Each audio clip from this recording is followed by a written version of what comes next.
Then I'll call the meeting to order. Good evening. This is the City of Hagerstown's Planning Commission meeting of September the 30th. With me this evening, our fellow commissioners, Chris Davis, who is here virtually via Zoom. Also on my far left, Shelley McIntyre, who's our ex officio from City Council. Ron Thomas, Jim Stone, and on my right is Colin Pascaru. Also, well, I saw her, but with us is maybe soon is Kathy Marr, as Steve Bachmiller is here. Yay! Megan Flick is also with us, and Debbie Calhoun. So we'll begin the meeting at 7 o'clock. Yes, with the roll call, which I've just done.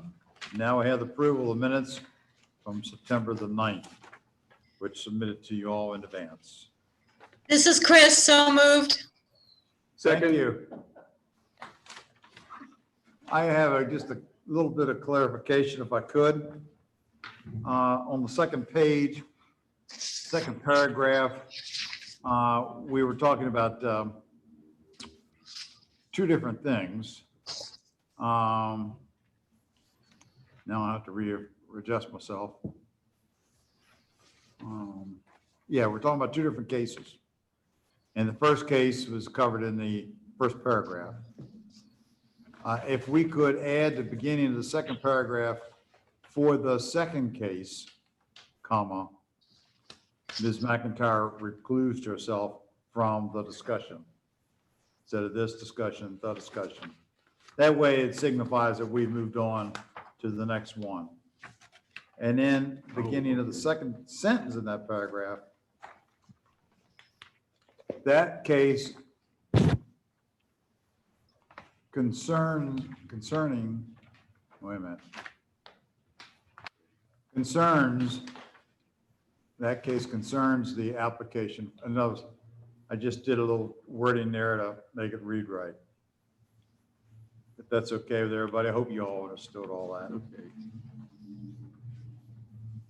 Okay? Was that in the same paragraph? The next sentence of the same paragraph. Okay.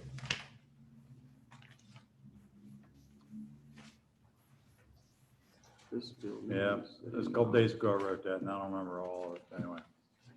Is that okay with the make, Chris? Yes, okay? it is. 2 seconds? I did. Are you okay with the revisions? Mm-hmm. Yep. Then we can just go ahead and vote then on the motion with the correct additions. If that's okay. Are we all ready to vote then? Yep. All's in favor, please say aye. Aye. Aye.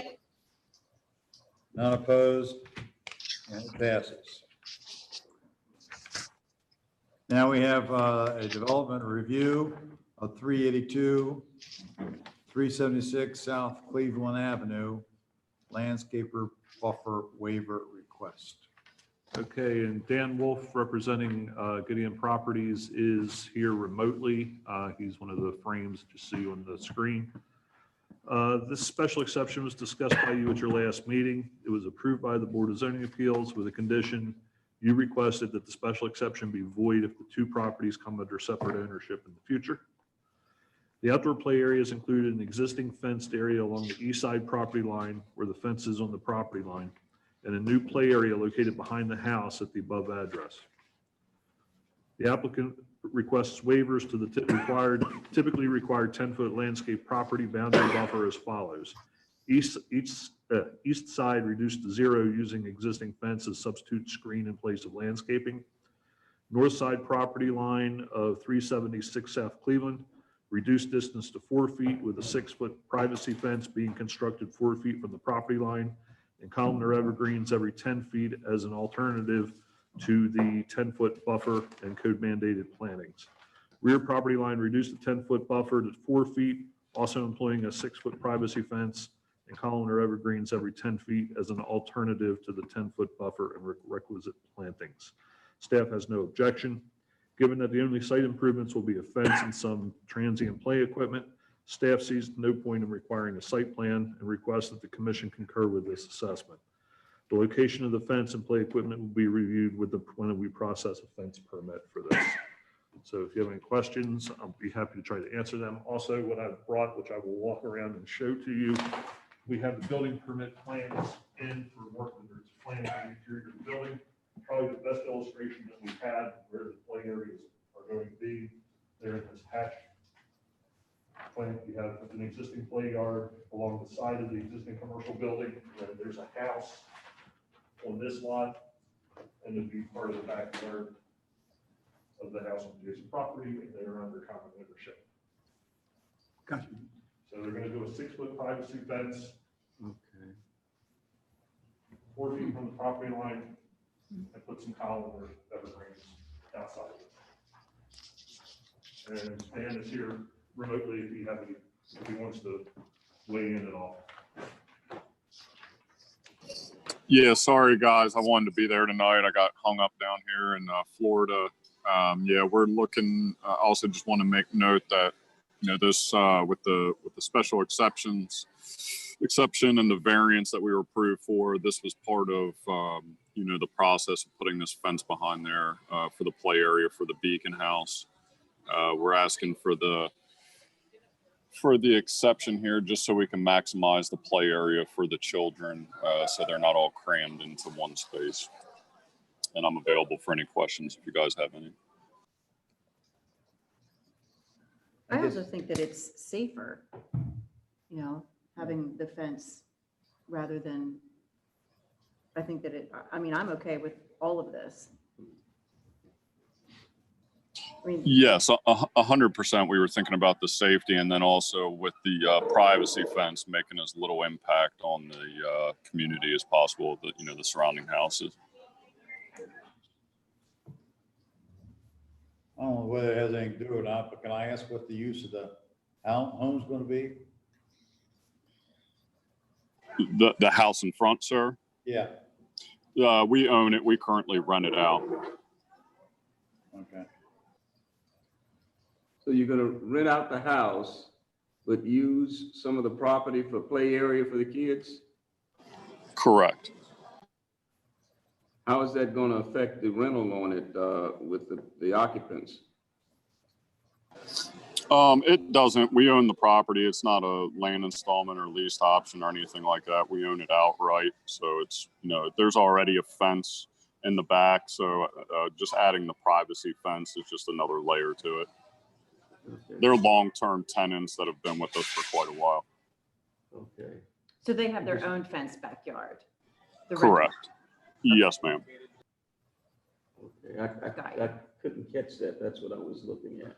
Looking at the drawing that was provided with the building permit, the fence play area for the daycare center would be parallel to the alley at its closest to the house, basically where the back corner of the commercial building is. So if you see that back corner there, Yes. draw a line to your left parallel to the alley. So the house will still have some rear yard. Oh, okay. That's what I was getting at.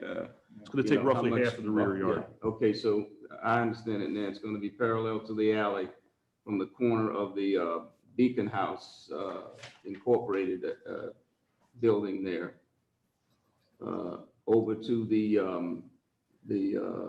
I guess it's the west property line. It's going to be like this. When you come along the property line here and see this rear corner, Right. draw Go straight across across. there. Okay. All It'll right. be 4 feet off the alley, 4 feet off of this property line. Okay. And that'll leave what's below my hand for a rear yard for this house. Okay. So it's just adding a little bit more play area. Yes, sir. Correct. Okay. Any other questions, That sounds okay. comments? So we need a motion to approve the waivers. So move. Second. Any discussion on the motions? Motion. All in favor, please say aye. Aye. Are there any opposed? And I rule it passed unanimously. Thank you, everybody. Have a great night. You too. Moving on to Planning Commission Business Land Management Package. Here we go. 2021, Part 1, small scale craft distilleries, wineries, and breweries. The staff have been accumulating amendment ideas over the past year.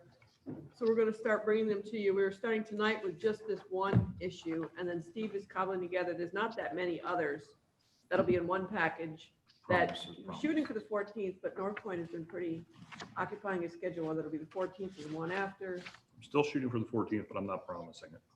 So, but the good news is, as she mentioned, very few things. It's not a overwhelming process like it's been the last few years. I think we finally got it right.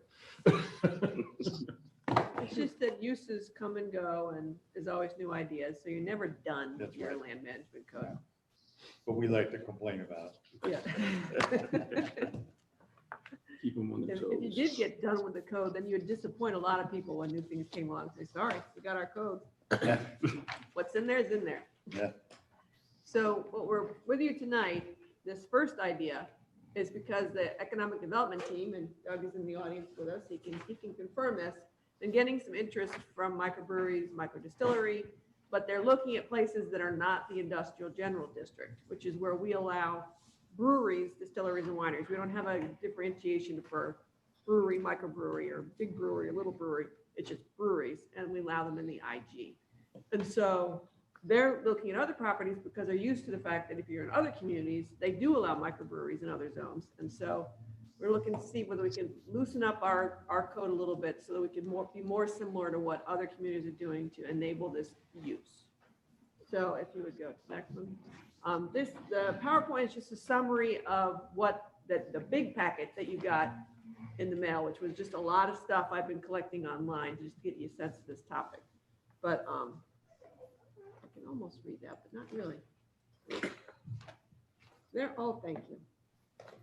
So and just to give you a little information about the economic impact of this type of industry, in 2016, Maryland's craft brewing industry had an overall economic impact of $637.6 million, supported 6,514 jobs, and generated $228.3 million in wages, as well as $53.1 million in state and local revenues. And was reported by the comptroller based on a study that was done by another agency in 2016.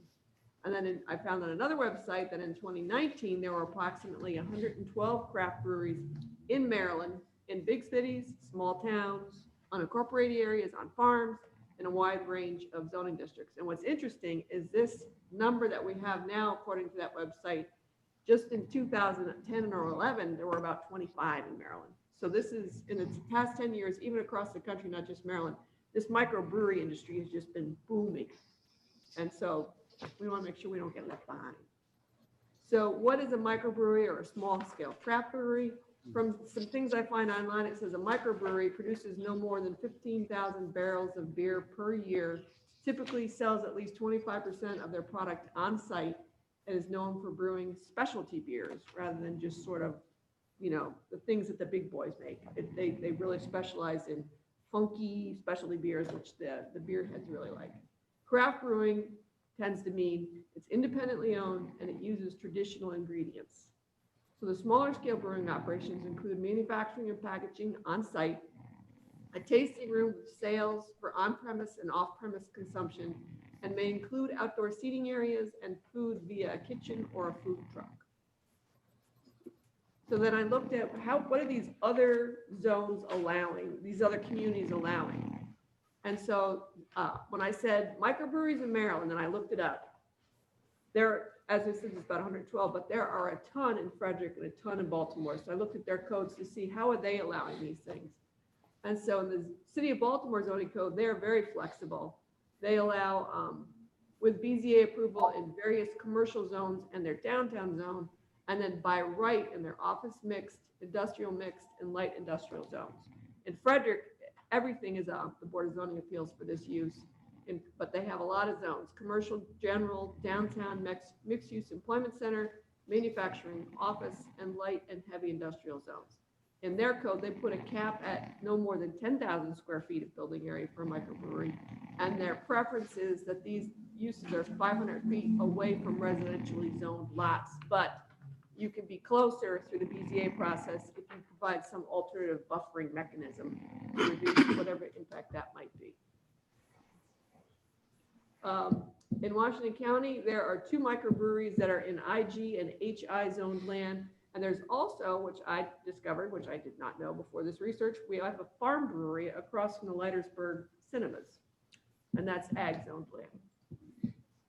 So here's some pictures from my research. This was a very difficult project to research. Somebody's got to do it. That's Somebody's right. gotta do So it. these are some places that I visited, 4 microbreweries in downtown Frederick. Yep. And they're in a variety of places, like the one in the top left corner, Attaboy, is in a not very old looking kind of industrial building. Next, the one to the right is their neighbor. There's 2 microbreweries in that building. And this is over in the Carroll Creek area. I don't know if that's east of East Avenue. Yeah, okay. So down on that corridor, you can walk to these 4. And then the picture on the right, which is an old knitting mill, that has 2 microbreweries in it with all kinds of outdoor patios fronting on the creek. And that's the inside of the one that I just went in and talked to people, Smoketown, which is also in Brunswick, Maryland. And then the next one, I didn't get to Baltimore. So if you go to the next slide, but there's some examples of Baltimore breweries. There's, as I said, there's a gazillion. Sometime though, I do want to go to Baltimore and check out this one that's in the old St. Michael's Church, which is called Ministry of Brewing, where they took out the pews and put in tables and chairs, and and they have up on the altar, they actually have the brewery making machines, which is kind of interesting. Most of the time, these uses are in older manufacturing kind of buildings. And then these are the 2 that we have in our county that are in basically industrial flex buildings, one off of Western Maryland Parkway and one down on Governor Lane Boulevard near Williamsport. And I just saw some interior pictures as well. So in our code, our existing land management code, how we treat related uses, as I said, breweries, distilleries, and wineries are permitted by right in the IG. Brew pubs, distillery pubs, and wine pubs are permitted where drinking places are permitted. We allow the drinking places by right in the A&E portion of the CCMU, the CG, the CR, the C, the PUD-V, and the PUD-R, and as a special exception outside the A&E district in the CCMU, and the NMU and the CL. And then another kind of related use, light manufacturing, we allow up to 25, thank you, up to 25,000 square feet is allowed by right in the CCMU, the IMU, IR, IG, C, PUD-R, and as a special exception in the POM. 25,000 square feet. Yeah. That is pretty good. So what we're proposing is to use the term small-scale craft brewery, distillery, winery, which is what the city of Frederick uses. So it covers all the bases in one term. The fact that we're talking small, craft, and then it would be for breweries, distilleries, and wineries. We're suggesting a 15,000 square foot cap of the building area for this use, as opposed to Frederick is using 10. Some other communities were using 20, or they didn't put a cap on it at all. And the purpose is the production, storage, distillation, manufacturing, processing, distribution, and wholesale and retail sale of beer, liquor, wine, mead, and/or cider made from produce grown or produced off-site, and for tours, tastings, on-premise consumption of the products, and sales for carryout. As well as, it's not mentioned here, and it's not in the definition either, is that they also have, in some cases, they may have the license from the state so that they're packaging it so it's sold by others, not just by the people who come to them. And then it may include, some of the places I've been actually have restaurants inside their breweries, and then some of them rely on food trucks that come and drop off a trailer, and then while your customers are there, that's where they can get food. Like at Attaboy and the one beside it, Smoketown, Smokehouse, whatever it is, they both had their own trailer sitting out front beside their outdoor patios. Whereas Cushwa has a restaurant, Antietam has a restaurant, and then I think Steinhardt might have had a restaurant inside, but I don't know if the Idiom or whatever, those are the 4 that I went to in Frederick. And the other thing that I found, the reason why I was going there, not just because I happen to like beer, but I wanted to see, can you smell these operations from the outside? And I could not. So clearly something has changed in the last 30 years or so, because when I used to live in Williamsburg, you could smell Anheuser-Busch from quite a distance. So something has changed because I was not smelling that brewing smell outside of their building. That was a marketing technique. Yeah. It's a draw. So I don't know what happened there. RAR had that problem in Catonsville though. That's why they couldn't move because of the smell. The neighbors were not very, and that wasn't very long ago. So I don't know if there's something that's changed Yeah. recently, but What's Catonsville. RAR? RAR, huh? What's RAR? It's another brewery. RAR. Where in Catonsville? Did I say Catonsville? That's right. Catonsville, Easton, is that right? This is Yeah. in the Baltimore area. You're talking about Canton, maybe? I grew up in Catonsville. I don't, the closest, Yeah, okay. Need to go home again. for I real. would say I grew up in Catonsville. I don't remember any breweries I'm there. pretty sure it's Maybe Left it's there a not long Catonsville. time. Maybe that's not right. Is that it? I'm gonna look it up. What does it stand Hold, please. I don't know all these answers. Kathy, There was a brewery that was at the Baltimore Beltway where the Baltimore Harbor Tunnel Thruway hits the west end down in the Arbutus Halethorpe area. And when I was a kid, you could smell that thing. That was Miller. Yeah, but that's. In a- Tuborg, yeah. that was That was a large major scale. one. Yeah. As well as Yeah. Anheuser-Busch. Yeah. I think that would make sense. Yeah. And when I was in Edinburgh in the 90s, where they have breweries right downtown, you could smell those all over the Yeah. city. And I also went to a farm brewery in Howard County, and I didn't smell Cambridge. that smell outside of their building. Cambridge, starts with a C. Oh, It sounded Cambridge. like Catonsville for a second. Okay. Yep, that's fine. And so we're suggesting that while we're defining it as a maximum of 15,000 square feet, we're suggesting to break it into two categories. Microbreweries that are up to 75,000 square feet and then microbreweries that are 7501 to 15,000 square feet. And so allow them, the suggestion is allow them by right if they're that 7,500 square feet or less. And there's no outdoor activity within, we're suggesting 250 feet.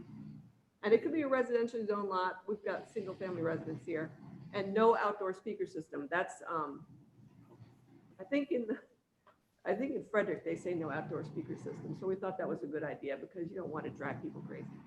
And so we're suggesting if it's all of those things, allow it by right in the CCMU, the CG, the CR, the POM, the IMU, IR, IGC, and PUD-R, which is not too different of a list from where we have the light manufacturing, as well as some of those zones, we allow the brew pubs.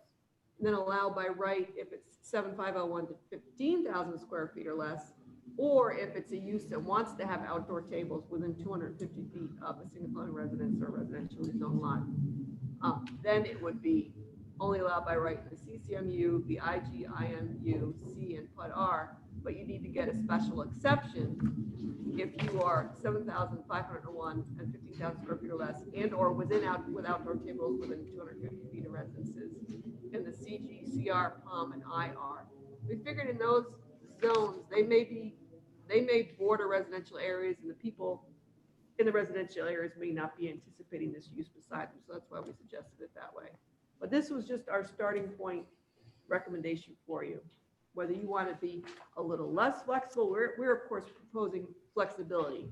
But as I mentioned in some of the other communities, they do more BZA activity with this use than what we're proposing here. But they do allow them in these types of zoning districts. Couple of comments. I like the fact that you're focusing on square footage and number of gallons. No, Steve doesn't want to get into Who that wants to- business. Oh, you could go in and check them all the time, but I. If I drank beer, I'd be- Let me see your paperwork. So I think it's more, zoning. square Right. footage. Mhm. I would not use the word craft.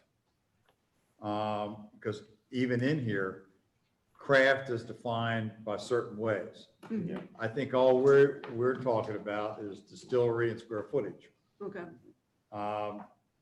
It makes the definition, I think, cleaner. Because someone could come and say, well, I'm really not a craft brewery, but I'm a micro brewer. Doesn't matter. Mhm. Okay. Um, In, and I know it's just a wording thing, but when you define the small scale craft, small scale brewery, distilled winery, 7,500, 15,000. You talk about tables within 250 feet. I don't think you want them within 250 foot of a single family residence. So it's just a tweaking of words. Yeah, the idea is You don't want them within, is that right? Is that, not that they're supposed to be within. Mhm.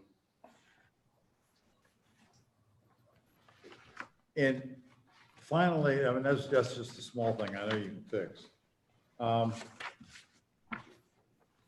I would like to see us focus this activity in downtown Hagerstown, not let it get out too far. Let's try, it's a way maybe this could be a good fit for downtown and have it help revitalize downtown. Because generally these activities, these establishments bring in disposable income. Yeah, biker clubs come every once in a while, but they have money, but still, I think it's a positive to have that activity downtown, more so than in industrial areas. I think also one of the negatives of downtown, which is no one's fault, is we were so prosperous at the turn of the last century, we tore down all of our little buildings and built great big buildings. And now we're having trouble finding uses for this great big buildings. This could be a possibility for reuse of some of these in this particular activity. I would like to see it start out directing it to be in the downtown area. Now, I didn't go into detail to study exactly which zones or anything else, but that was my basic brush concept is, can we focus this on downtown? And to piggyback on that, the craft breweries, distilleries, wineries are destination spots. So it's not, you're not just relying on the foot traffic that comes around. It's really like the individuals that are going to the Starbucks because that's what they want. You know, it's a very intentional visit. So wherever you put it, the people, the craft beer nerds, whatever, they're going to go there, whether it's next to someone's house, whether it's in an alley in a very not safe per se neighborhood, they're going to go there because that's what that's just what they like. We got 2 parking decks downtown not being utilized in the evening hours. 1 large parking lot, another parking deck online, at some point out in our CIP plan. I just think that not letting it get out in industrial areas and palm areas and those kind of areas. What about in the IR where we have a lot of old factory buildings? That could be something to consider maybe, but I'd rather not, I'd rather try to be conscious about forcing it into the downtown area. We already have one coming with right up, right down the street, Distillery, yeah. distillery. I think that's fabulous. It's going to fit perfect, I think. I would like to see us kind of force it, restrict it to the downtown commercial area at first. But the only trick to that is that whenever they have the big tanks, you know, a lot of them need runoff. It needs to be like a sloped area. So when we are forcing it downtown, which I understand, it makes it a little more, it makes it less appealing because it's harder for them to find a building that actually fits that model. So if we allow it at least into the factory type areas, I think that like two types, just because it's going to be very difficult. When I talked to Cushwell, I actually brought Cushwell down here to talk to them about, instead of building in the back of Bowman. So we took a tour of the whole entire community, right? And they wanted to come downtown for a little while and then they found a better deal. But that was one of the things, because all of that equipment was going to be really, really difficult to put somewhere downtown because it was so massive. That's the only thing, because it's a lot of square footage. Footprints are big. My concern too is that it's a little related to what you said, but I'm concerned somewhat that, yeah, there might not be a whole lot of sites in the downtown area that would sort of work for this. There might be some. I kind of think that if there are sites that are usable, people will naturally gravitate to them anyway because of the traffic they're likely to get. I don't think I'd restrict it though just to the downtown area. I'd be more inclined. Now, I understand about, maybe some of them like the Palm District, and they may not be too appropriate, but we've got a lot of unused buildings, industrial buildings scattered around various different zoning districts. It seems to me if somebody thinks it can work there. One of the things that we were looking at when we were going over this is the conversion district. That's shown as being one of the permitted by right locations. And the thought was, again, it gets back to the conversation about reusing large old industrial buildings, which, not that we have many conversion districts, but the ones that we do, what are they? They're old warehouses, things like that. Or it could be schools. Like, for example, the old Washington Street School, we occasionally have a conversation with somebody who might be interested in doing something there, and we encourage a conversion district on that one to mix commercial and residential in such a large building. They've got that big cafeteria and theater on the back of the building. Maybe some use like this could be usable either in, like I said, an old warehouse building in a conversion district or an old school. If that's probably very good arguments, but again, I'm afraid if we allow them to be further than downtown, they will be further than downtown. And I see this as a great activity to help promote downtown. And I wouldn't want to see too many ways for that. You squeeze the guy with his face pops up. I don't want to see too many popping out into other areas, even though there might be very good buildings. But is that the best for the city of Hagerstown? To have them go somewhere where it fits better, but it doesn't do what we ultimately want to do. Most of your conversion districts are or would be, say, within about 8 blocks of public square. I don't think there's really anything that's sitting around the fringes of the city that would qualify for a conversion district. The building's got to be built before a certain year. They're usually old industrial buildings or possibly schools. You're going to find that they may not be specifically in the downtown, but those that aren't in the downtown are probably pretty close to the downtown. I'd like to maybe think about that some more. If you all could show some of that too, and how that might work, more specifically. Kathy, when you looked at Frederick, I mean, were they there? Did they tend to be more in the downtown area, or did you find them a lot of places? Their downtown buildings aren't very big. And so all of these that I saw were out in that mill kind of area on the creek on the other side of East Avenue. There were also some that I saw on the map that were pretty far out in Market. So they're looking for wherever it is that Frederick has its manufacturing kind of buildings. I think they have 12 breweries now in Frederick, 12 to 14. Yeah. Is that about right? They're right over here Attaboy. and across the creek. So it's these two right here. And then Old Mother is downtown. And yeah, Old Old Mother's Mother's up here down on there. Market. I mean, they're not too far away from the downtown. They really No, they're aren't. walkable. Yeah. But I mean,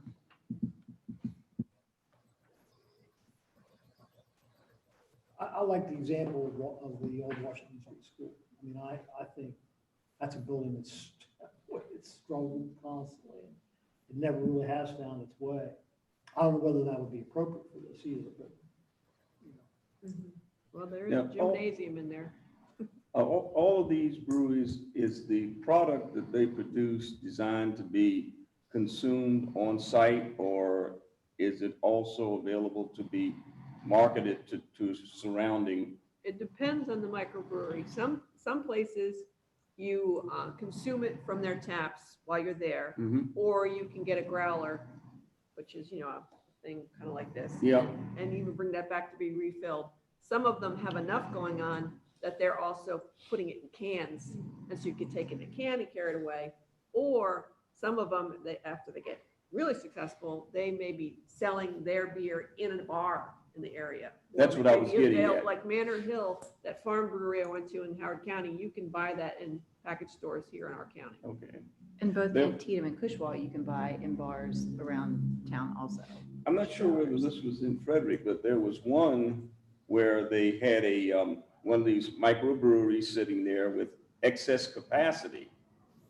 And then a couple of guys built a bar next door, and they had their own special, I guess, product with more like a craft beer. And they contracted with this brewery there to use their excess capacity. I was reading about that online. That's not unusual. Yeah, and they just tapped it underground Wait through for pipes the- with, Wait for the with the- new guys starting out to get their foot in the water. Yes. You can use your, an established brewery's stuff, and then if they're really going on, then they might get their own place. But that is yeah, pretty what they common. did was they used one of their, I guess, cookers or kettles or whatever to produce their product. And then they said it was funny because they used just a dispenser, like a pump at a gas station to fill up their kegs and everything. I Can thought I, that was Can I request a short personal break for 5 minutes, if that's okay with everybody? Yeah, yeah. Yeah. Thank you. You want us to put this on hold? Maybe you should mute this. You want to go, we can go home.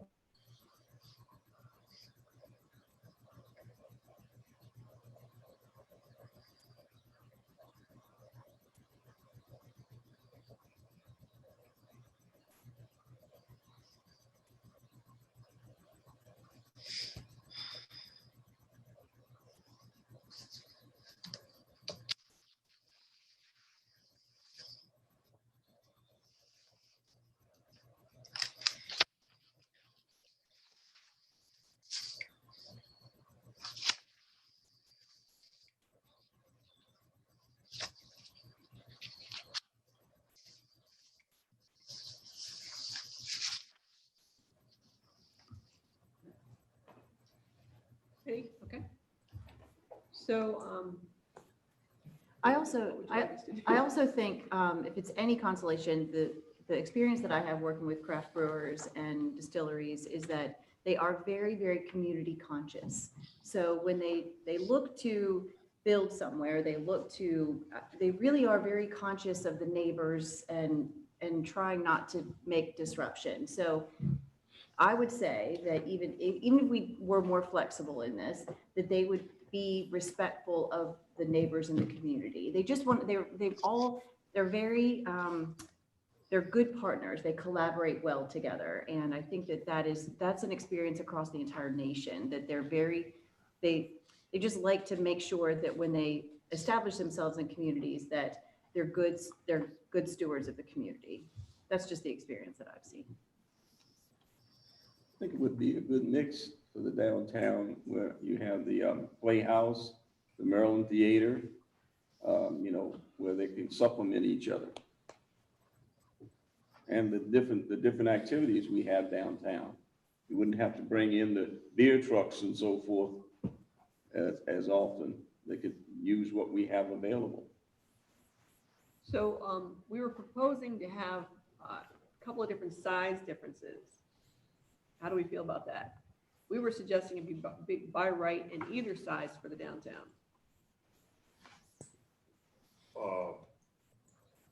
There was differences between in or out of A&E district. Right, but then it was still permitted. We made a distinction about the size, but then we were saying permitted in CCMU, IG, IMU, CD, and Part R. Although one of them was special exception. Outside of That's taverns. A&E. So that's for the drinking places. Oh, okay. Okay. Should they be governed more so by the actual zoning for the Yeah. size of the facility? We're suggesting that we make that distinction. Their actual operations are heavily regulated by the state Okay. and the local liquor board. Which is why in Frederick's definition, they include at the end, which I got them word for word, that they must be subject, they're subject to all the rules and regulations for the licensing and restrictions that are imposed on them by the state, and anything that the local level would have.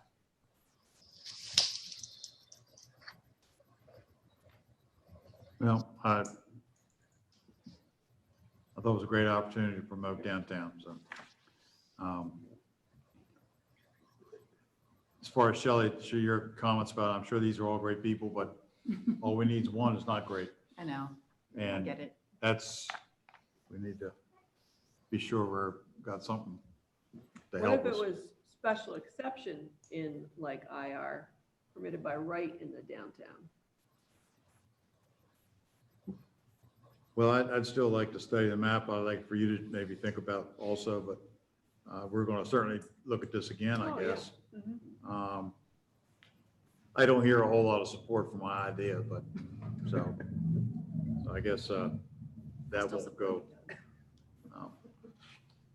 I would But suggest you there are a also, lot of zones recommended, of those who think it should be elsewhere besides the downtown, do you think these recommendations are suitable, or there's too many, or? well, there's an awful lot of them, but I have to go back and rethink about what everyone is, and where they might be located and where they might end up. That's a 1, 2, 3, 4, 5, 6, 7, 8, 9 different zoning districts that they'll be allowed in either permit or a special exception. That's, I don't know how many zoning districts are in the city, but can't be too many more than that. Probably 4 more residentials, but It leaves off the CL and the other PUD, the PUD B or whatever, and then all the residential zones, of course. I would be interested to see just how many buildings that are in the area that we're talking about that would be suitable for operating one of these. well, now, we're not talking about just conversion districts. I mean, someone can build a brand new one in these districts, They could. brand new building. Okay. And if they might be existing buildings that don't require conversion district That's because they're right. already Yeah, Already so, somewhat of an industrial building or something. you know, I think we're letting too much out of the bag. I mean, I just don't want to be too broad with it. I like to see, let's get some goal, something out of this that sort of fits our comprehensive plan. And not just open up the whole city limits or 2/3 of the city limits or whatever. You want to hear from Doug to hear what his experience has been with prospects? Absolutely, yeah. So I completely agree about the downtown. There are some limitations regarding buildings. One was already mentioned regarding drainage, and they have to have concrete floors because we're talking about heavy capacity equipment that's going to be in there. So it has to be a concrete floor. That already eliminates a lot of options for buildings, for breweries or distilleries. The other factor is these equipment pieces are very tall. Similar to what Court's going through in the Masonic Temple, it's a 14-foot tall piece of equipment. So you're having to, at that point, cut through levels of the building. So it again limits the opportunity for redevelopment of large buildings. The other thing I'd like to mention is about the brewing industry it's a cluster-based industry. Is one becomes in a community, another one then operate. Similar to what Kathy experienced down in Frederick, there's 4 within, like maybe a quarter of a mile. Yeah, in fact, I became almost like someone for their tourism bureau, because as I was walking towards Attaboy, someone said, a couple walked up to us and said, "Are there others within walking distance?" I said, "Well, yes, there are. Right across the creek, there's 2 more." "Can we walk?" "Yes." So I think the issue is there's still 0 breweries within the city limits at this point in time. I would say the average community has 1 per 10,000 people. We should have 4 breweries currently in the city of Hagerstown right now. And I think by expanding the zoning restrictions, it's going to present more opportunities where one could exist outside of the downtown, but likely one will be moving into the downtown because of one existing outside of the downtown area. So I think a loosening of the restrictions and allowing more buildings to come into play for breweries or distilleries that are looking is going to present more opportunities to attract a brewery or another distillery to the downtown area. Frederick is getting too much, too many, and they're looking, it always comes west, and we're next on the list of opportunity for these Exactly. industries. Brewery tourism is a very big industry right now. With the proximity to Frederick, you easily can pull tourism from that huge pool. It's a concentrated area for breweries. You can easily attract tourism to the Hagerstown area from that pool, that concentration that already exists in Frederick. So I think with a successful brewery establishing in Hagerstown, which we currently do not have, we have them on the outside of the city limits. We're going to have more opportunities to attract them to the downtown area. And hopefully the distillery will be a draw, because I don't think these places care whether it's beer or gin or whatever. It's the same crowd that's likely to wander between them. Yeah, it's a complementary business. So yeah, there's definitely going to be some attraction because of the distillery by itself. If you're gonna go out walking, you might as well mix You everything. might as well Yeah. just go full tilt. Yep. Right. Leave your keys at home. Definitely leave your keys at home. So you just want to think about it some more, and we'll talk about it. at a Yeah, I future think we meeting? also need to include hours of operation. I think that's regulated by the state, but we could, if we wanted to, I suppose. I see some of the other jurisdictions, they did. We've talked about live music. We've talked about spacing. I did see one great term. As measured from lot line to lot line. I thought that was a great term. Sounds like Steve, Huh? like something Steve would have written. Actually, I did write something like that. Okay. It was like- That's, We copied off of you. that's, instead of just add to the property, I think we've talked about this one time, how do you measure to the property? Do you, We actually define that in the ordinance. that we have We have a way of measuring that specifically. lot line to lot line, all right. Or if it's a use that's part of a larger tract, then you measure from the use area of the lot line. Think Okay, if it's a shopping center. Yeah, but we, Like if this thing was in the middle of a large tract, would you well, measure it from the we use? don't need to worry about that now. Or would you, for some of those uses, like the vaping one, we made a revision so you measure it from the use, because we were having a situation where at the old, I don't know what we should call that shopping center now, the one where there's that shopping center. There was one in the middle, and so then therefore, because we were measuring property line, you couldn't get the separation Right. for one to be able to be over at the Venice. But in fact, they were gonna be very far apart because the vaping joint was way at the other end of the Yes. property. and based on that issue, we created a process for measuring distances between land uses, which is now found on page 4-5 and 4-6. Very good. That's okay. That's all right. That's all right. I remember that one because the two units, because of the proximity, they couldn't meet the 500 foot. Yeah, because you were measuring across the road and that was Right. like 60 feet or whatever. it Yeah. might have been. All righty.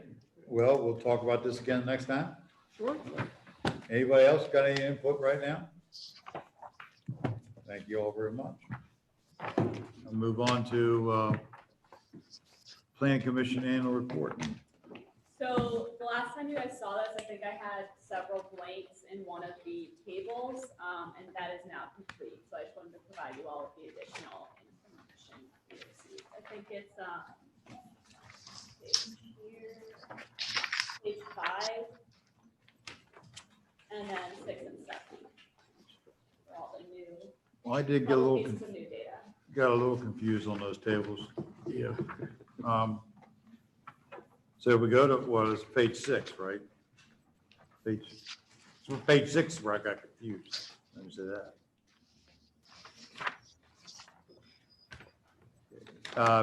You have no I numbers, the minor acres, that's the one that's missing. What's that? yeah, you have nothing in total approved minor subdivision acres, Yeah. gross acres. Okay, then, you get, then down in table 4B, total number, the second line, total number approved lot area, total number approved lot area. I don't understand that term. Major plus minor subdivisions. I think the first is the total units approved, and the second part of the table is the square footage. For the lots, Or the of total number of lots. Which is why it's not the same number, because some of them are multifamily. That's right, yeah. Okay, so maybe it's gross acres. That would correlate with the total approved major subdivision lot area Mm, in the above Yeah, chart.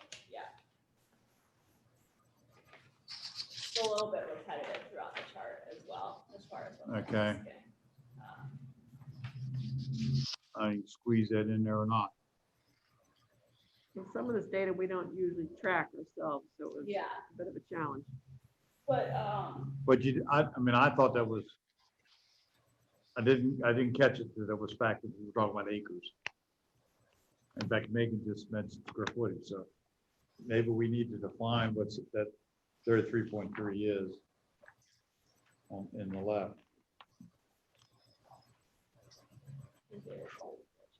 See what you think about that. 4C, share of residential growth inside and outside. And you got total number of units approved. Now here we're talking about units. And that's 30. And that's a 22 plus 8. Then you got percent of total units. And you got total units divided by, number of units divided by total units. Well, 26% means that if 30 is the total units, then the number of units is 8. And that is the number of minor subdivision units approved. So I just don't understand that. Total percent of total units, we're talking about share of residential growth. We did 8 minor subdivision units and 30 total subdivision units. I can't wrap my head, I don't understand what we're trying to do there and how we did that math.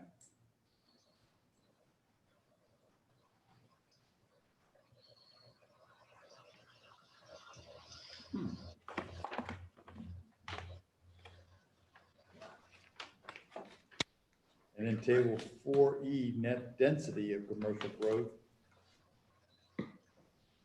Density. What do we mean by density? Total density of commercial growth. I can't understand what you're trying to do there. Is this something the state asks us for? Yes. yeah, these are all tables given us by the state. But do they have definitions of these terms? Can we Um, call somebody up in Cumberland and ask them what's going on, or? Yeah, I've sent this to the contacted MVP, so he has this information. I haven't received any questions from him yet, but I can clarify on what some of those figures are supposed to mean. Well, you were obviously thinking of something because you put numbers in. Yeah. This And I sounds like more of a floor area ratio kind of thing Yeah, I rather also- than density. A lot of the blanks that were filled in from last time, Paul helped me with a lot of data, so I can go double check with him on some of those figures. All right, density of growth. Yeah. I understand density, and I understand growth, but I can't understand density of growth. Maybe, I guess this goes not in the state, but maybe for our education, do they have like a table of definitions that could be appended to this thing that? Not in the annual report document, but I can ask them for that, yeah. All right, I have a question too, and that is what is PFA versus non-PFA? Priority funding area, I think most of our projects. Yeah, we are just within have the- one lot in the city that's not a priority funding area, and it's that AT zoned parcel we annex off of Jefferson. Everything else in the city is priority funding area. Yeah. So it's But not by a zero, state definition, ag zoned land can't be within a PFA. Right, so we don't have anything that's not. Okay, so that non-PFA column I guess essentially means not. Right. for us. so has this been submitted? And I've been back and forth with him and asking questions since this is the first year we've done this long form, and he keeps emphasizing that what they're mostly concerned about is the number of residential permits, and that that's his number one priority, and that as long as I have given him that. It sounds I like they had a lot of don't, trouble with this table, just like you did, so. it sounds it's- like I'm they sure. don't get many people complying with this requirement Right, to actually submit them. right.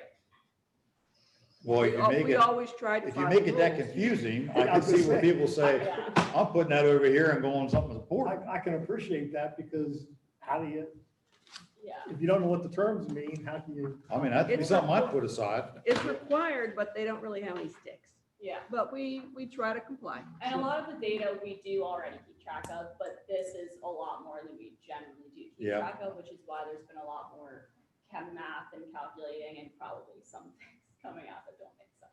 And you So only I have to wanted- do it if you have a certain number of residential permits per year. Yeah, if you're And we over haven't the been hitting that threshold, threshold. if you're over the Yeah, I threshold, saw you can that. take the long form. If you're under, so this is the first year, I think, that we've been over that number of residential permits, so.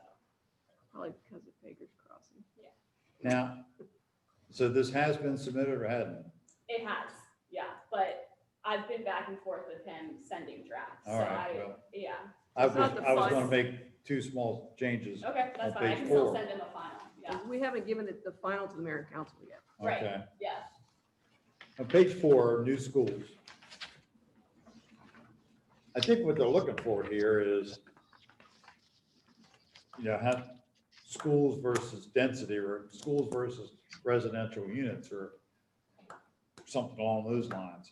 And we're talking about Barbara Ingram. Well, Barbara Ingram does not serve a particular geographic area except for the whole county. And I was going to suggest that you add a third bullet under the first open bullet, or something along the line, note this school is open to all high school students in Washington County Okay. by audition.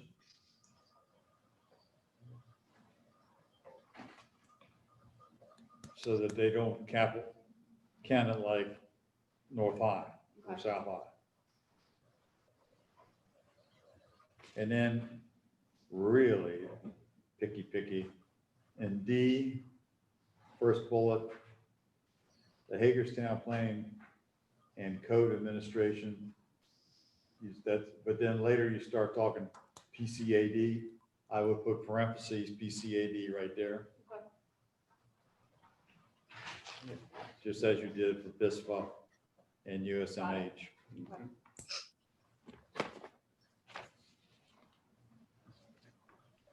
So trying to fit somebody, and they won't tell you what they want, that's tough. They want to see what they get and then they can design what they want. Yeah, that's a twist.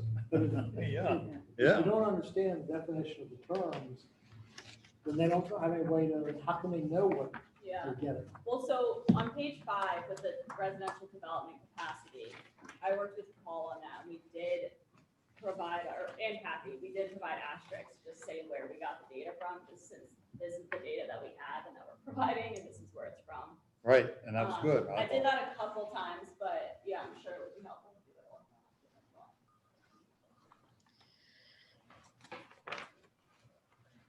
I have a question. This is Chris. Hi, Chris.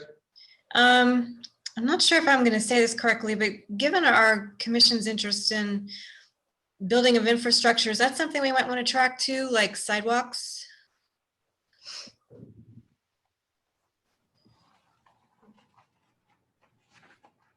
Yeah. You mean like linear feet or something? Something. I have no idea of what that would look like, but I think, you know, we've shown an interest in that, and maybe we should reflect that in our annual report.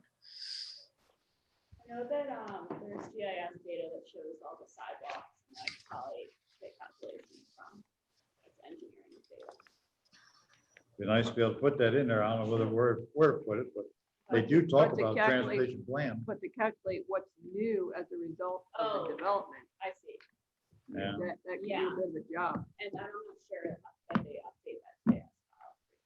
So it might not even be in there. You'd have two sources on that too. You would have stuff that's generated from development, which would track through our office. Right. And then you have those that are publicly funded by the city engineer's office And the state of Maryland. in the state of Maryland.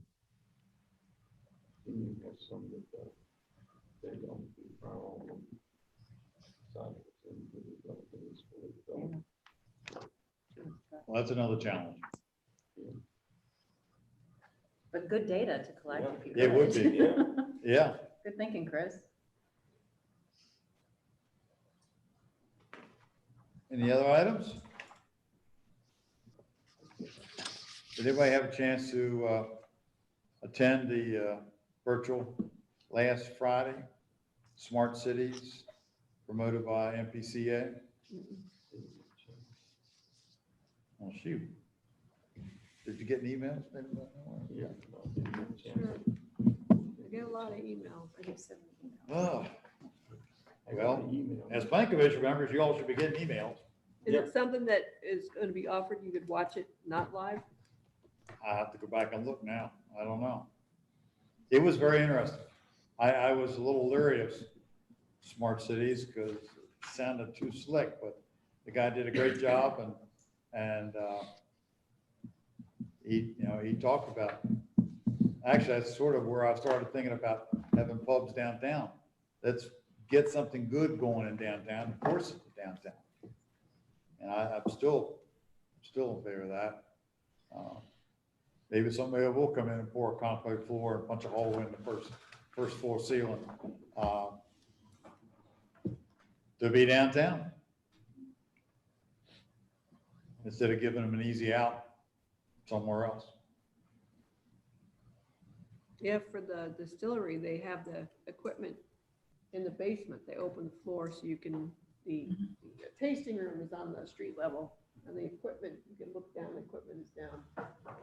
You know, In the the basement. old Herald Mail publishing building would be, I mean, it's bigger than what's needed, but, you know, where they used to have the presses where you could look down in there, put the distillery in there, Yeah. that would look pretty sharp. Yeah. Yeah. and the Even the catering older Harold Mill building.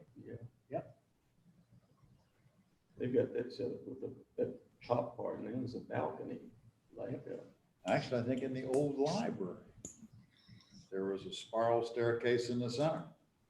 The old library. But that's mostly occupied by, It is, but someone can buy them out.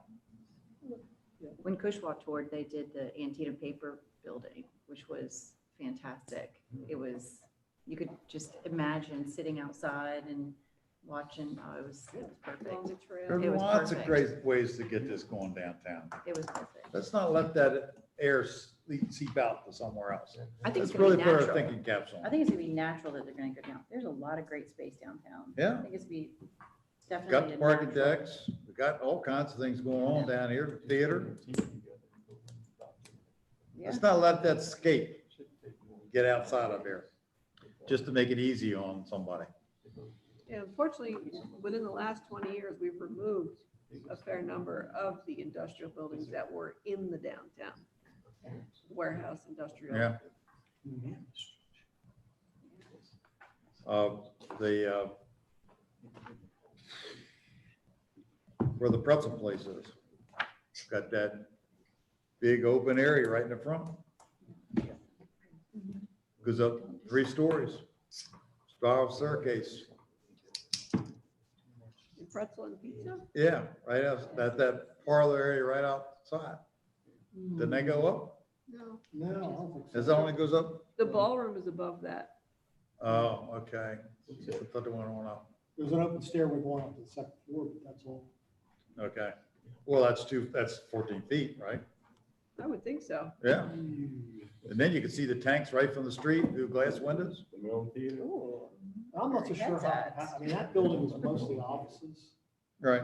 I don't know how you could, I don't know whether that would work with the distillery. If it combined over with the It's great restaurant, for lunch breaks, but I mean, the restaurant could become a Yeah. brew pub. Like Brewer's Alley in Frederick. Let's become advocates for downtown. Ooh, that's a great idea. We believe we do that a lot. Yeah, I'm sure that it's I do it been every said day. many times. Every day. Well, I'm done talking. Anybody else want to say anything? We're adjourned. Thank you very much for your time. See you, Chris. Bye.